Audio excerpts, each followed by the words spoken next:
Project ઈ જ છે કે ઓટોમેશન બધું. હા, ઓટોમેશન એક્ઝેક્ટલી. એટલે આજે જૂના જે મેન્યુઅલ વાલ છે હાથે ઓપરેટ કરવાના ગોળ ગોળ ફેરવીને એને રાખે તો પછી આપણા વાલ ફિટ થાય ને પછી ઓટોમેટિકલી થાય. પછી કાઢી નાખવા હા, ત્યારે નહીં, કાઢી પછી રેવા જ દે એના વાલ ઈ રાખે જ. ઓકે, એટલે સ્ટેન્ડ બાય માં રાખે. હા, આ બે લાઈન છે ને ઈ જ બે લાઈન અહીં છે, એના જ આ બે વાલ છે, પણ આપણે માથો વેચ્યું એટલે ફિટ થાય. હા, ઓકે ઓકે.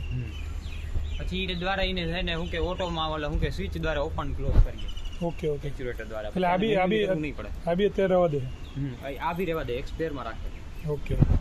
કઈ પ્રોબ્લેમ આવ્યો, આપણો વાલ બગડ્યો કે એનો વાલ બગડ્યો તો એનો તમે વાલ કામ આવે ને, આપણો વાલ બગડ્યો તો એનો વાલ કામ આવી જાય ને. Okay okay. પહેલાની ટેકનોલોજી મેન્યુઅલ સાઈડ પર ગઈને જાતે ફેરવવાનું. આ તો એ માટે રાખે કે ઈનો વાલ આપણો વાલ બગડી ગયો તો એને રિપેર કરવા માટે ફ્લો તો બંધ કરવો પડે ને.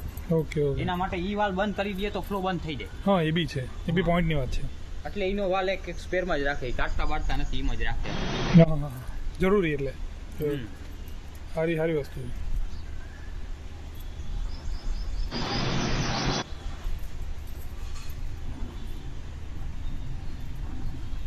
પેલા આ જ હતું કેમ? આ બધું નહીં એવું ત્યાં સુધી પેલા આ જ હતું. હા, પેલા આ જ હતું અને હજી આ જ છે, હજી યુઝ આ જ કરે છે. હા, આપણો આખો પ્રોજેક્ટ પૂરો થઈ જાય ને હા. પછી યુઝ કરશે ઓકે. ઓટોમેશન.